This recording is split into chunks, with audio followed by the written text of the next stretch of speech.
You know what most people do the moment someone talks over them? They react. It's automatic. That surge of emotion, frustration, anger, maybe even embarrassment, it just hits you like a wave. Your mind goes, did that really just happen? Did they really just cut me off like that? And before you know it, your mouth wants to move faster than your thoughts. You want to defend yourself, make your point louder, make sure they know they can't just disrespect you like that. But here's the truth. The moment you react emotionally, you've already lost control of the conversation. Because in communication, power doesn't belong to the loudest person in the room. It belongs to the one who stays composed when everyone else loses it. That's the trap. Emotional reaction. It feels like strength in the moment, but it's weakness disguised as pride. Because when you let emotion take the wheel, logic takes the back seat. You might win that second, but you lose the impression that lasts. The real power lies in composure. Staying calm doesn't mean you don't care.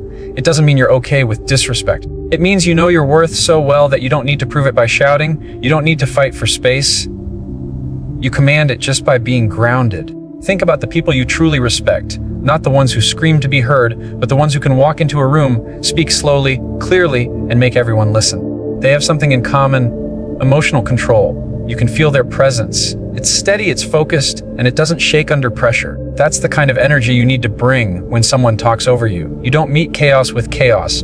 You meet it with calm. Because when someone interrupts you, they're trying consciously or not to pull you into their rhythm. They want you to react. They want to take control of the tempo of that conversation. But when you stay calm, when you refuse to match their energy, you silently send a message: I don't move on your terms, you move on mine.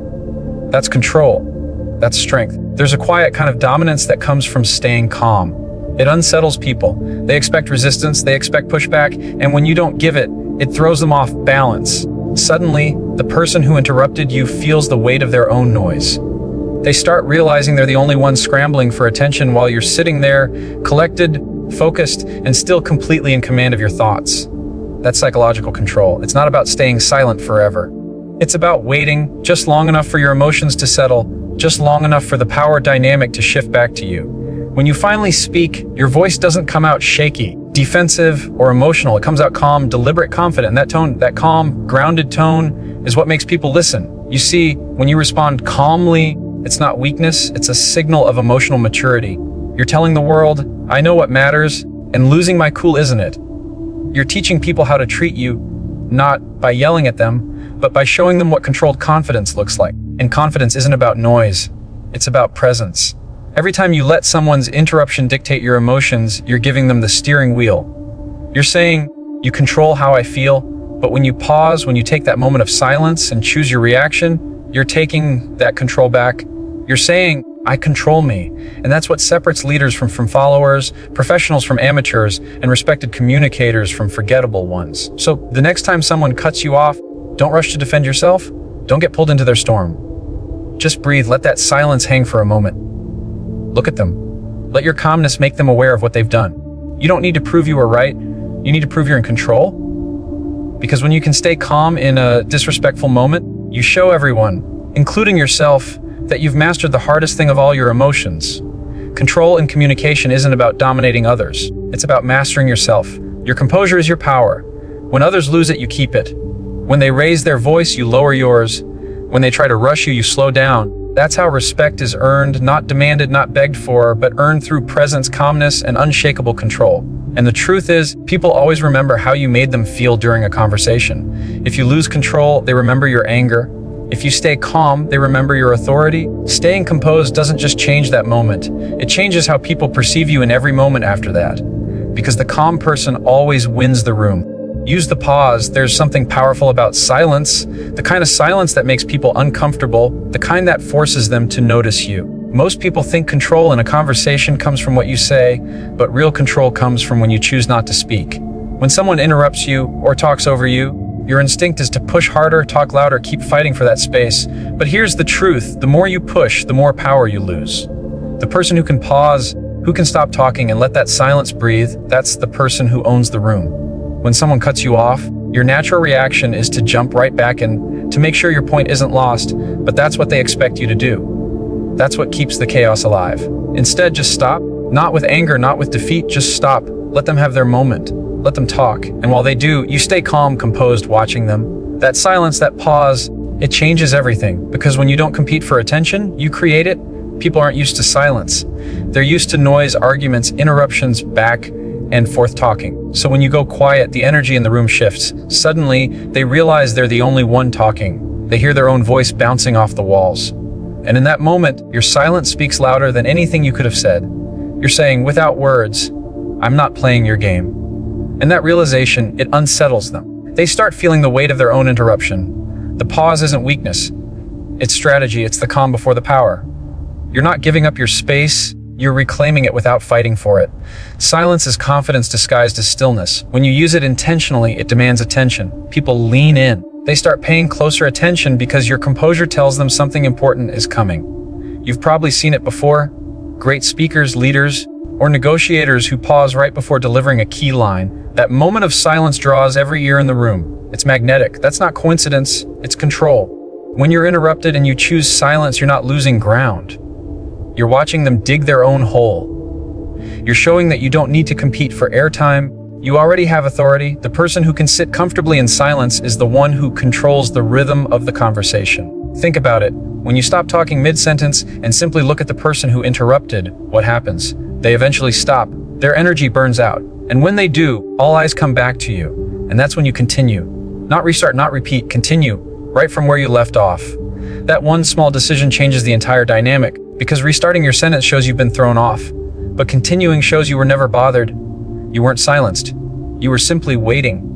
And when you resume, your tone should stay calm, steady, deliberate, like nothing ever happened. Because that's the message: you can interrupt my words, but you can't interrupt my presence.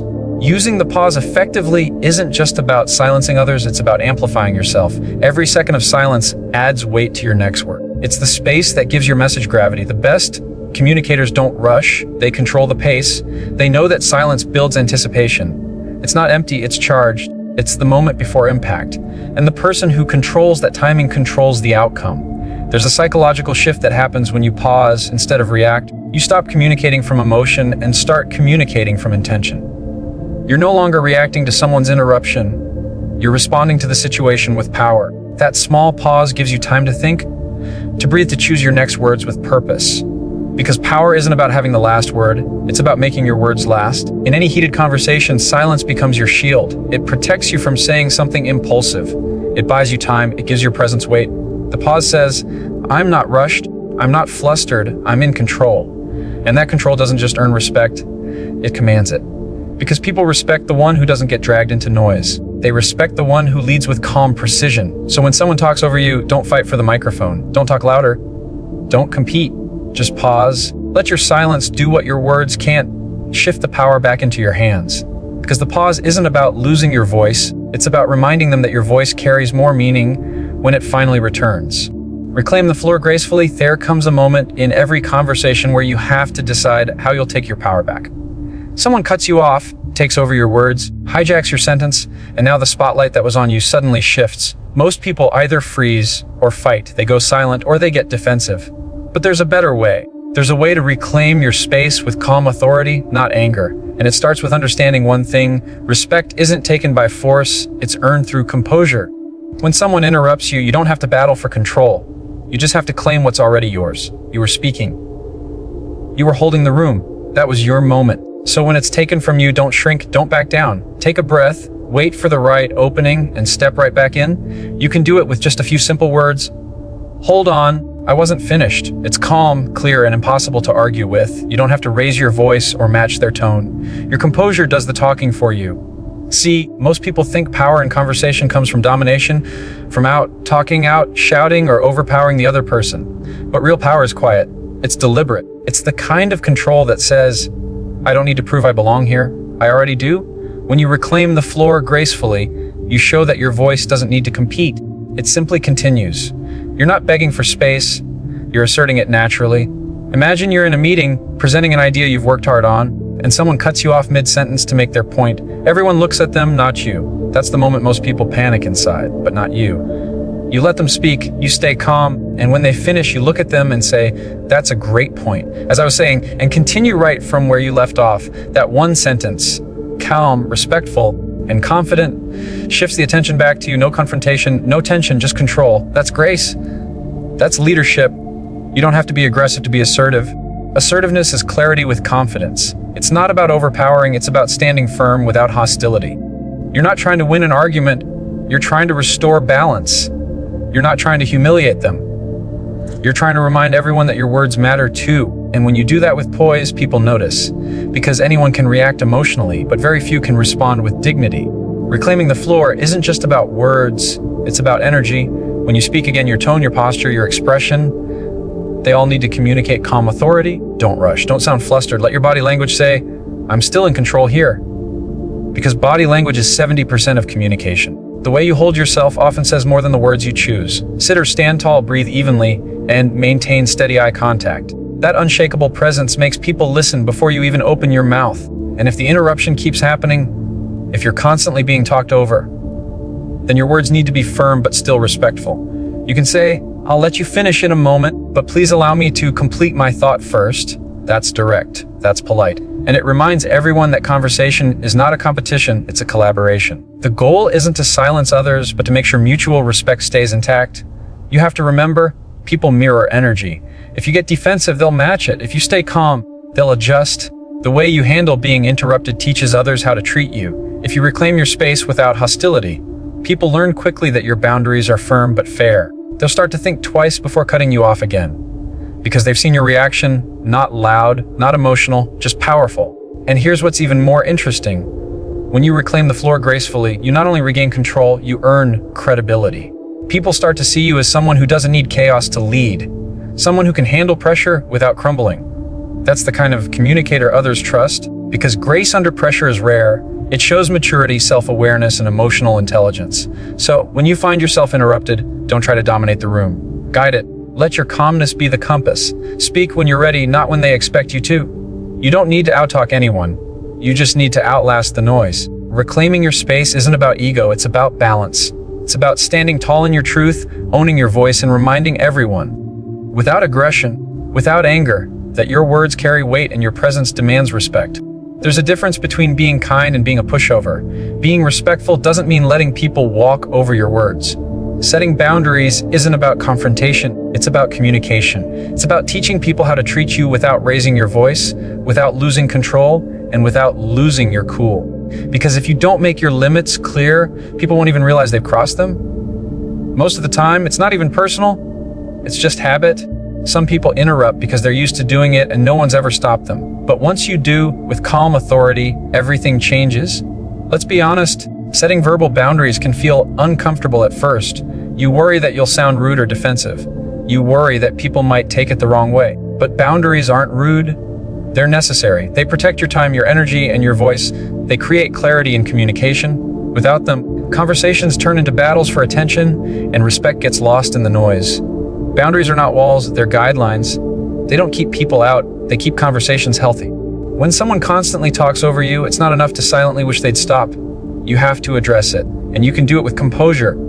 You can say something simple like, I want to hear your thoughts, but please let me finish first. That one line changes the dynamic immediately. It's polite, but it's firm. It says, I respect you, but I expect the same in return. It doesn't attack, it teaches. And when you use a calm tone, it disarms defensiveness. You're not making it personal, you're just guiding the flow back to mutual respect. Setting boundaries is like drawing a line in sand with confidence.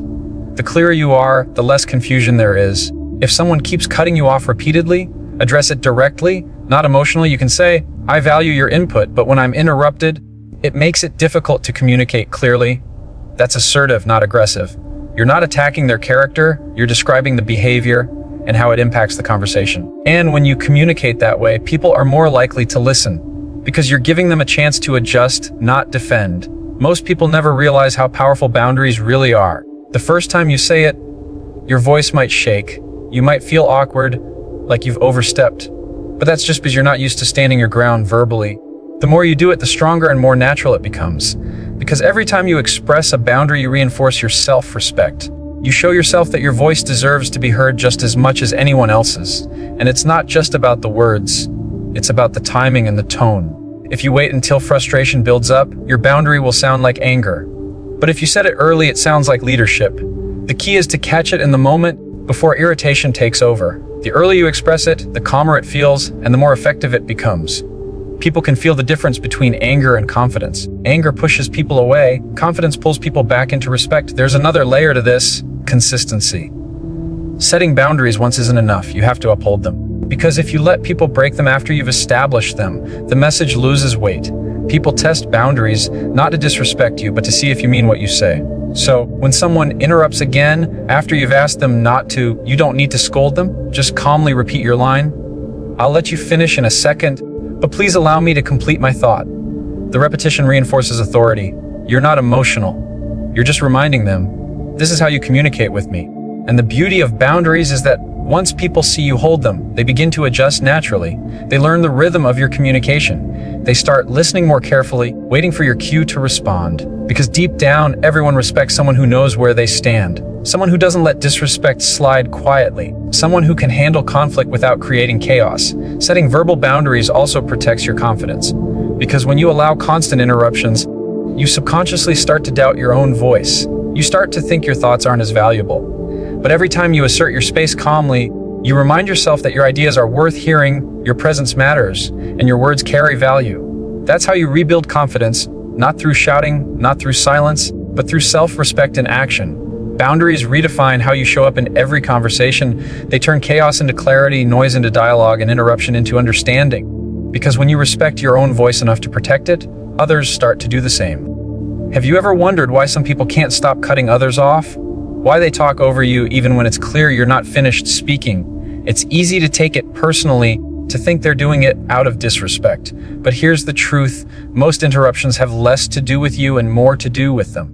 The moment you start understanding the psychology behind interruptions, you stop reacting emotionally and start responding intelligently. Because once you understand what drives people to interrupt, you stop feeling attacked and you start taking control. People interrupt for many reasons, and most of them come from insecurity, not arrogance. Some interrupt because they're afraid they won't be heard if they wait. They fear losing their moment, their relevance, their importance. So instead of listening, they rush to speak. It's not confidence, it's anxiety disguised as control. Others interrupt because they want validation. They need to feel smarter, louder, more in charge. It's their way of proving value, even if it comes across as disrespect. And when you can see that the interruption says more about their internal state than your worth, you instantly gain perspective. When someone interrupts you, you have two choices. You can take it personally and react, or you can recognize the insecurity behind it and stay calm. The second choice gives you power. It allows you to respond with composure, because now, instead of fighting emotion with emotion, you're handling behavior with understanding. That's emotional intelligence in action. The ability to stay in control when others can't. Here's the thing: insecure people use interruption as a survival mechanism. It's how they maintain attention. They fear silence because silence exposes uncertainty, so they fill it with noise. When you're confident, you don't need to do that. You can let silence sit. You can listen fully. You can wait your turn because you know your words carry weight. Confident people don't rush to speak. They wait to be heard. And that's the difference between real authority and fragile ego. When you understand this psychology, you begin to look at interrupters differently. You start to see patterns. You notice that the ones who talk the most often listen the least. You notice that those who dominate conversations are usually fighting for attention, not trying to connect. You stop seeing their interruption as disrespect and start seeing it as insecurity leaking out through words. And when you can see that, you don't take it personally. You stop letting their behavior trigger your emotions. Instead, you control the tempo, the tone, and the direction of the conversation. Now, understanding doesn't mean accepting. You still hold your boundaries, you still reclaim your space, but you do it with empathy, not ego. You don't need to attack them for interrupting. You simply guide them back to respect. When you say, "I'll let you go in a moment, but let me finish my thought first," you're not just setting a boundary, you're teaching emotional awareness. You're showing them what healthy communication looks like. Understanding the psychology behind interruptions also helps you avoid becoming an interrupter yourself. Sometimes, we do it without realizing because we're passionate, excited, or impatient. But when you start paying attention, you realize that cutting someone off doesn't make you sound more confident, it makes you sound less secure. The person who listens fully holds real power, because listening is leadership. When you give others the space to speak, you're not losing control, you're earning respect. There's also another layer to this: status. In group dynamics, people often interrupt as a subtle way to establish dominance. It's their way of saying, "I lead this conversation." But if you stay calm and continue with composure after being interrupted, you flip that power dynamic instantly. You send the message, "I'm not competing with you, I don't need to, I'm in control of myself." That psychological shift is huge because confidence is silent and insecurity is loud. And let's not forget, some people interrupt because they genuinely think they're helping. They jump in with solutions before you've finished explaining. They believe they're contributing when really they're cutting connection short. In that moment, you can guide the tone back gently. I appreciate that. Let me finish explaining, and then I'd love to hear your thoughts. You're not shutting them down. You're showing them how to engage with respect. The deeper truth is this: once you understand human behavior, you stop getting offended so easily. You stop wasting energy reacting to things that aren't worth your peace. You see through people's actions and recognize their emotions underneath. And when you can do that, you move differently. You communicate differently. You handle conflict with calm precision. So the next time someone talks over you, don't rush to prove yourself. See it for what it is: a lack of control on their part, not a lack of value on yours. That understanding doesn't make you passive, it makes you powerful. Because the person who understands human behavior can lead any conversation, not through dominance, but through awareness, patience, and quiet strength. Imagine this: someone cuts you off mid-sentence. Again, your ideas are hanging halfway in the air, and before you can even complete your thought, they've hijacked the conversation. You can feel the frustration rise. That voice inside you says, "Don't let them get away with it." But what if, instead of fighting for space, you could command it? What if you could turn every interruption into an opportunity, not just to regain control, but to earn respect and influence the entire tone of the conversation? That's where true communication power begins. See, most people believe that when someone interrupts them, they've lost the upper hand. They think the only way to get it back is to talk louder, to push harder, to dominate the space. But that's not power. That's panic disguised as confidence. The real power lies in calm authority. The ability to pause, hold your ground, and redirect attention without aggression. Because when you stay grounded, you don't just regain the floor, you command the room.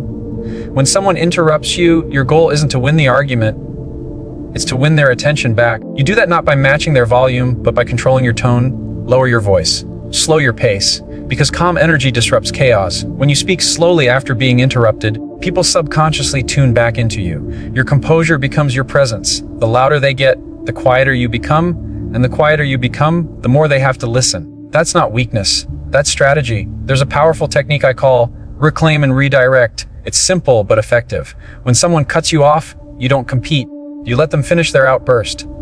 Then you bring the conversation right back to your point with calm precision. That's an interesting thought, but as I was saying, and you continue, you don't apologize for speaking, you don't rush. You resume like the interruption never had authority over you. That calm re-entry reestablishes your control, because authority doesn't need permission, it just needs presence. Another way to turn interruptions into opportunities is by using curiosity. Instead of reacting defensively, you engage. You ask, "Hold on, I want to understand what made you want to jump in just now." That simple question flips the power dynamic completely. Now, they have to explain themselves.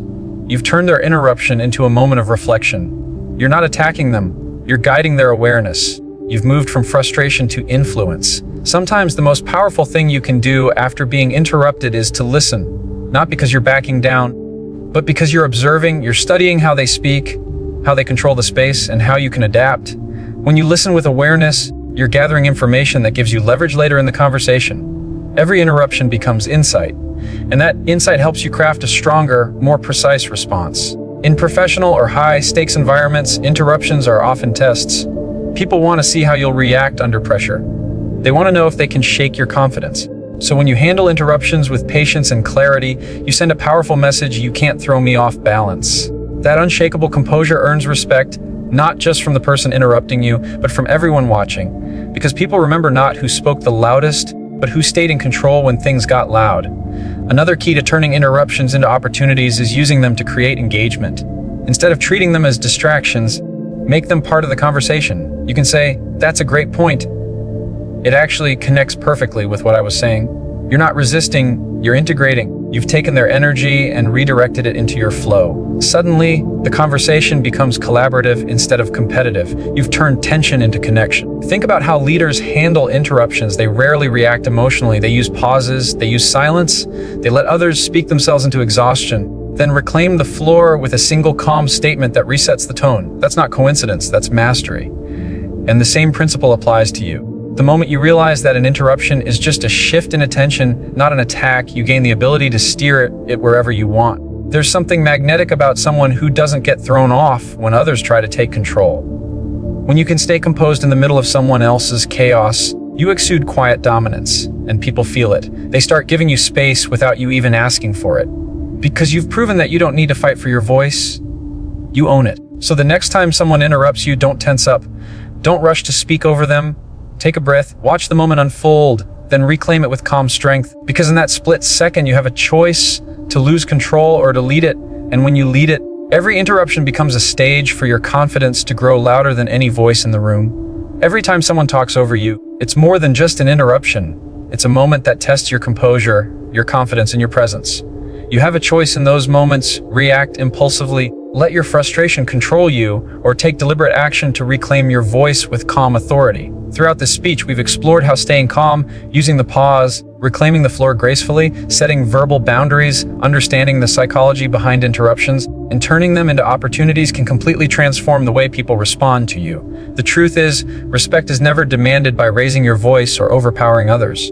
It is earned through patience, control, and clarity. When you learn to navigate interruptions with awareness and intentionality, you don't just get your words heard, you earn lasting credibility, influence, and authority in every conversation. You show the world that your voice matters, not through force, but through presence. Interruptions will happen, people will test your boundaries, and the chaos of conversations is inevitable. But the way you respond determines the outcome every single time. By mastering your reactions, understanding others' behaviors, and asserting yourself calmly, you transform every challenging interaction into an opportunity for growth, leadership, and influence. In the end, the power isn't in stopping someone from talking over you. The power is in how you carry yourself, how you control your emotions, and how you guide the conversation without aggression. You are in control of your voice, your presence, and your influence. And once you embrace that nothing anyone says over you can ever diminish your impact, your voice is valuable, your thoughts are important, and your presence commands respect. The moment you internalize this, you stop competing for attention and start commanding it naturally. Interruptions no longer intimidate you. They become moments to demonstrate strength, confidence, and mastery over yourself in every interaction you engage in. Respect is not given. Respect is taken silently, calmly, and confidently.